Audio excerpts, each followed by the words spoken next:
The day I took back the land everyone said I'd lost forever, my stepfamily stood across the courtroom staring at me like they'd seen a ghost. My stepmother's face had gone completely white. One of her sons kept loosening his tie every few seconds, and the other wouldn't even look in my direction. The judge signed a stack of papers, slid them forward, and just like that, everything changed. 2 years earlier, they had taken my inheritance. Now they were about to lose far more than they had ever stolen. But to understand how any of that happened, you need to know about my father, the farm, and the mistake my stepfamily made when they assumed patience was the same thing as weakness. My name is Ethan Walker, and I grew up outside a small farming town in southern Missouri where everybody knew everybody, where news traveled faster than the mailman, and where my family had worked the same piece of ground for longer than most people could remember. The farm wasn't some giant corporate operation. We had about 50 acres, a weathered farmhouse, a couple of barns, some old tractors that always seemed to need repairs, and fields that my father loved more than just about anything in the world. Some kids grew up playing baseball. I grew up riding beside my dad in a tractor cab while he explained soil conditions like they were the most fascinating thing on earth. Looking back, I realized he wasn't really teaching me about farming. He was teaching me responsibility, patience, and what it meant to leave something better than you found it. My mother passed away when I was young, and for a long time it was just me and Dad. Then he married a woman named Linda Mercer. Linda came with 2 teenage sons, Grant and Tyler. On the surface, we were a blended family. In reality, we were more like people sharing the same address. Linda was always polite when Dad was around, always smiling, always acting supportive, but there was something underneath it that never felt genuine. The older I got, the more obvious it became that she viewed the farm differently than my father did. To Dad, the land was family history. To Linda, it was an asset, a number on paper, something that could eventually be converted into money. Dad and I never talked much about inheritance because honestly I never cared about that part. I cared about the farm because it was home. Still, every now and then, usually after a long day in the fields, Dad would look across the property and say something like, "One day this place will be yours, son. Just promise me you'll take care of it." And I'd laugh and tell him he planned on living forever. The problem with life is that it doesn't care about your plans. Dad got sick unexpectedly. What started as fatigue turned into doctor's appointments, then treatments, then long stretches in hospitals. Within a year, he was gone. I wish I could tell you I handled it well. I didn't. Losing him felt like somebody ripped the foundation out from underneath my life. For weeks I moved through each day in a fog. Then came the reading of the will. I walked into a law office expecting sadness, maybe some awkward family conversations, but nothing more. Instead, I walked into what felt like an ambush. Linda was already there wearing a tailored navy suit I'd never seen before. Grant and Tyler sat beside her looking strangely confident. They weren't grieving. They looked excited. That should have been my first warning. The attorney began reading documents, and within minutes I realized something was very wrong. There was a revised will, supposedly signed only months before my father's death. According to this new document, Linda inherited virtually everything. The house, the farm, the equipment, the accounts. Grant and Tyler would eventually share ownership interests. And me? I received a small cash distribution that wouldn't even cover a year of rent in the city.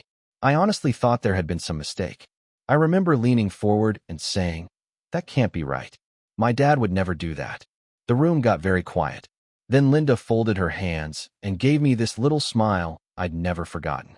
Not a happy smile. Not a sympathetic smile. The kind of smile somebody gives when they're enjoying your confusion. The attorney started explaining legal procedures. Signature verification. Witnesses. Documentation. Probates.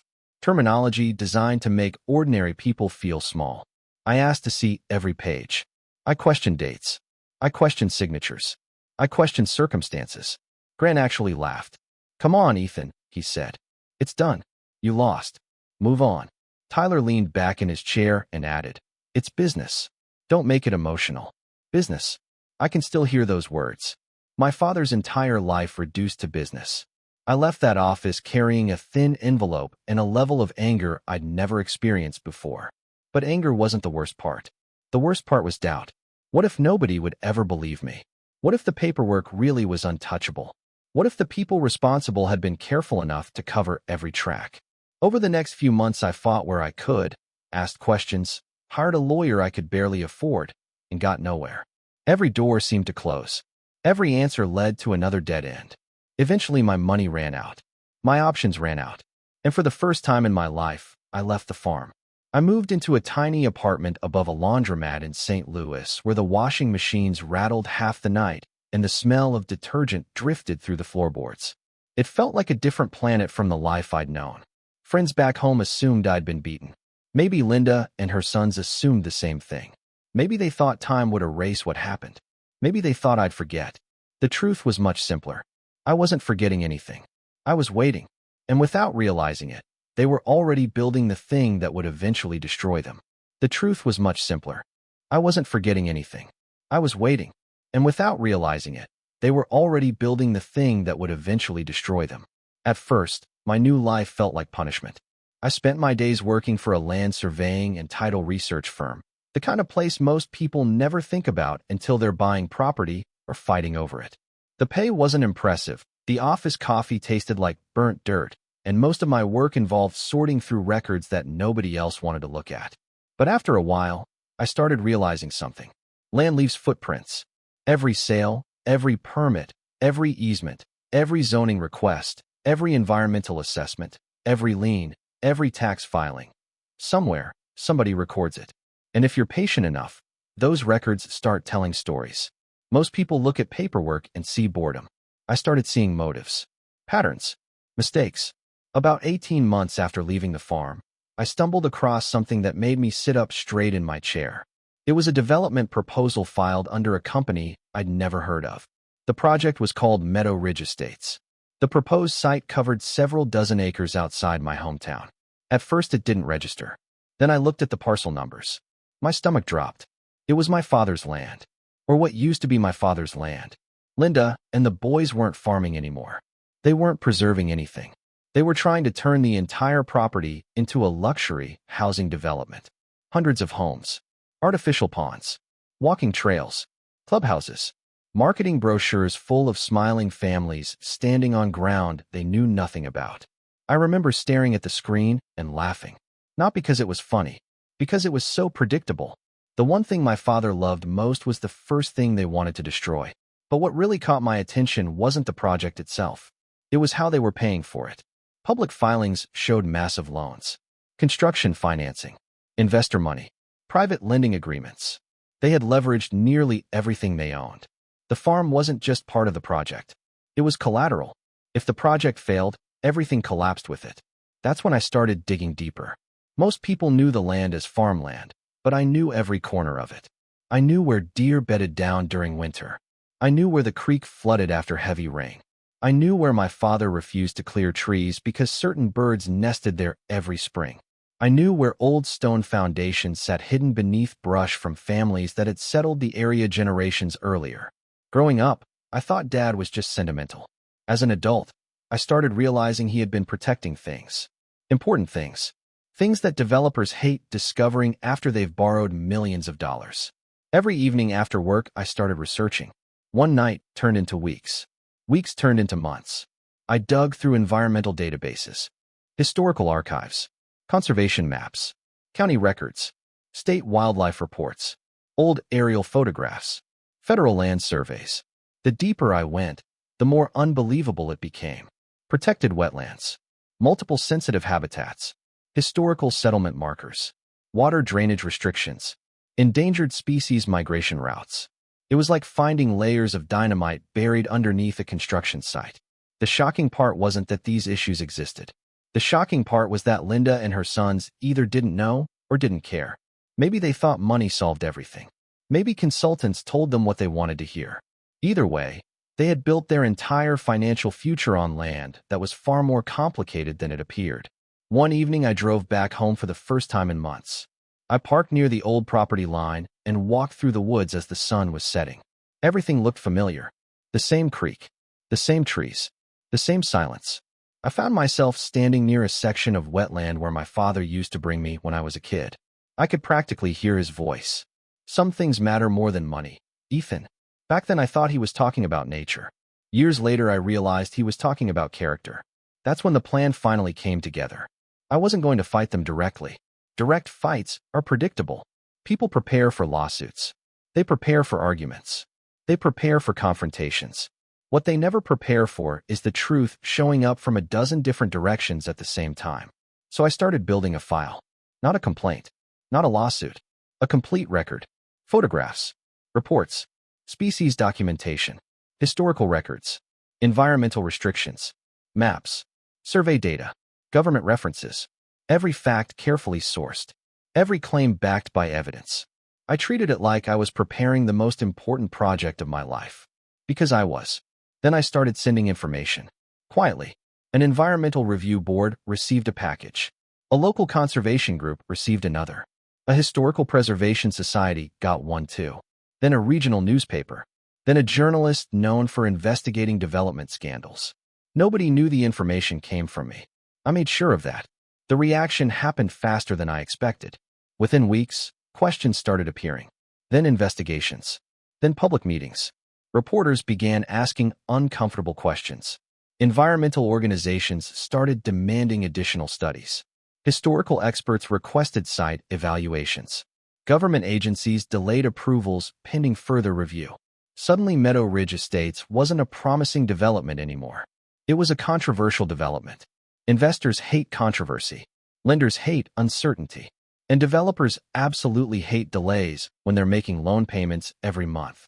I watched everything unfold from a distance. The first investor group withdrew support. Then another. Construction schedules slipped. Additional environmental reviews were ordered.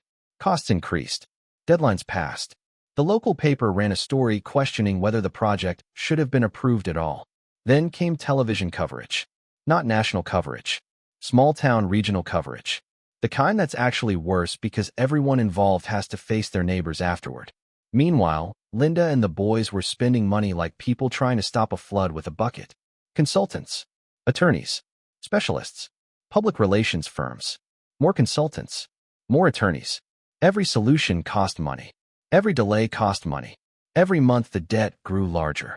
Through industry contacts, I occasionally heard rumors. Investors were nervous. Contractors wanted assurances. Lenders were demanding answers. Pressure was building from every direction. Then one afternoon, I came across something even more interesting than the environmental issues.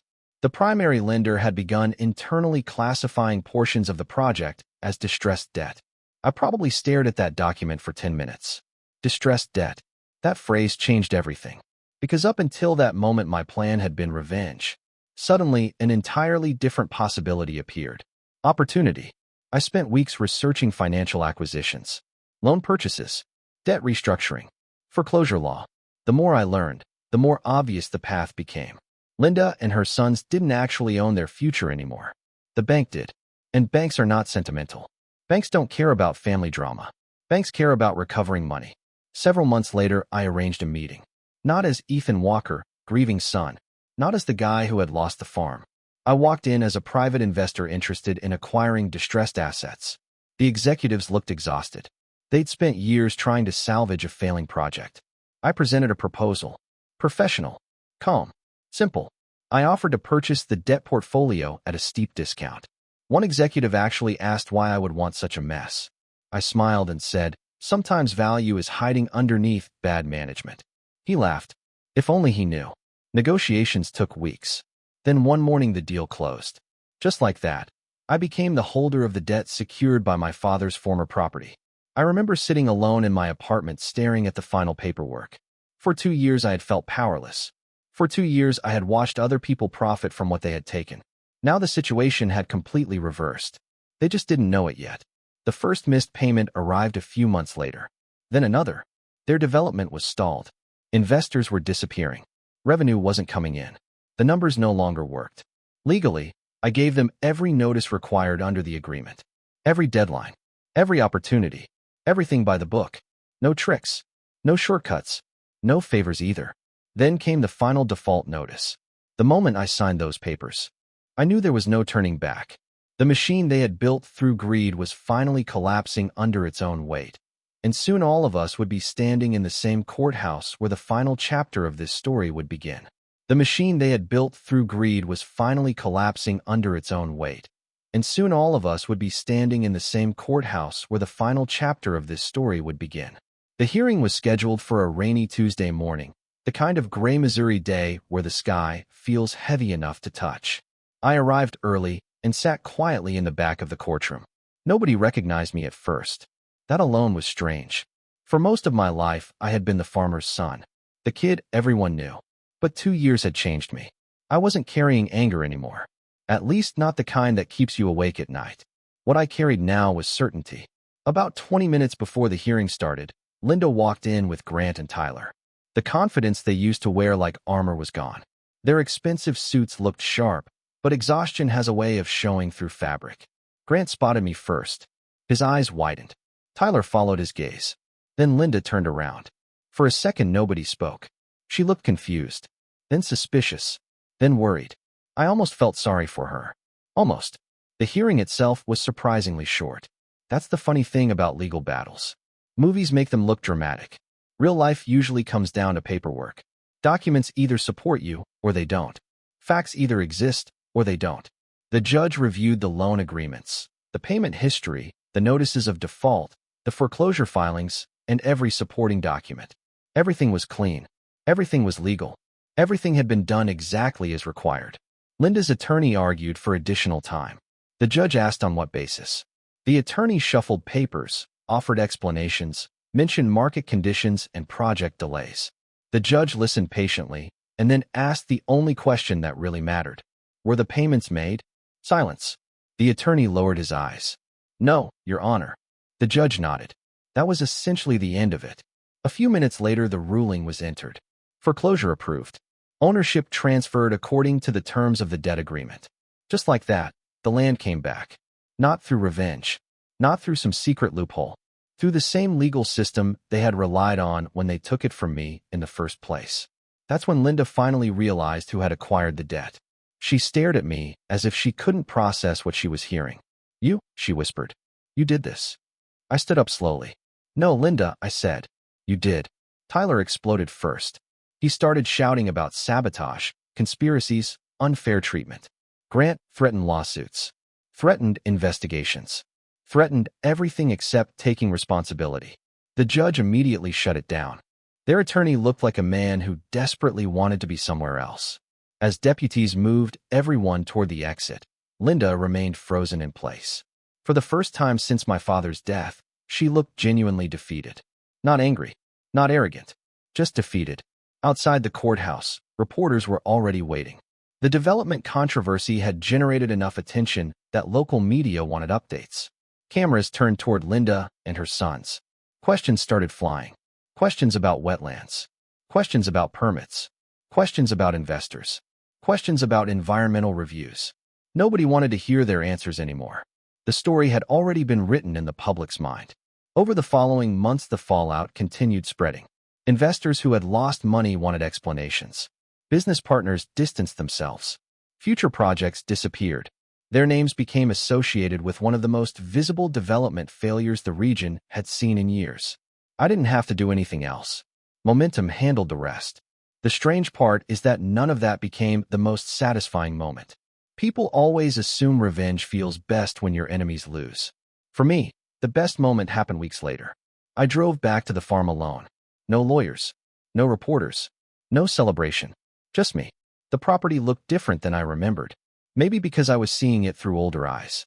I walked through the fields where my father and I had spent countless mornings fixing fences and checking crops. I crossed the creek where we'd fished together when I was a kid. Eventually, I made my way to the wetland area that had caused so many problems for the development project. The sun was beginning to set. The water reflected orange light across the reeds. Everything was quiet. Standing there, I finally understood something that had taken me years to learn. My father never left me the farm because it was valuable. He left it to me because I understood why it mattered. The land wasn't the inheritance. The knowledge was. The patience was. The respect for things that can't be measured on a balance sheet was. Linda and her son saw acreage. My father saw a legacy. That's why they lost, and why I eventually won. Not because I was smarter, not because I was luckier, because I valued something they never understood. A few months after regaining the property, I placed most of the environmentally sensitive sections into conservation protection so nobody could ever try the same thing again. Some neighbors thought I was crazy.